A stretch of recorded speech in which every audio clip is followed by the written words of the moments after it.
ধুর, ভাবলাম এই সরকার এসছে 2000টা 3000 হবে, ধুর, আর ভাল লাগে না, কিছুই পাওয়া হবে না, আমার ভালো লাগে না।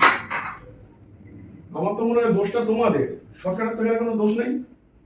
তোমরা একটু বেশি চাও, যেই সরকার আসবে তাদের কাছে বেশি চাইবে তোমরা।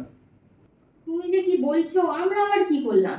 এই দেখো, যে কোনো পার্টি হোক, কয়েনের এ পিঠ আর ও পিঠ।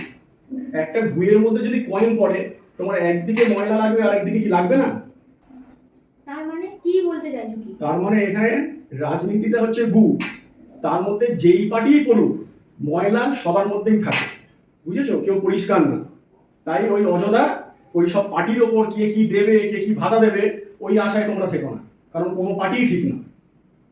ওরা তো ভোটের আগে বলেছিল, ওই জন্যই তো আশা করছি, না তো আর আশা করি। তুমি বাসে যখন ওঠো তখন কন্ডাক্টর কি করে তোমাকে?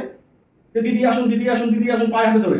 একবার বাসে উঠে যাওয়ার পর তারপরে কেমন খ্যাঁকানিটা খাও যে তাড়াতাড়ি নামুন, তাড়াতাড়ি নামুন। তো ওইটা দিয়ে বিচার করো, সব বুঝতে পারবে তাহলে।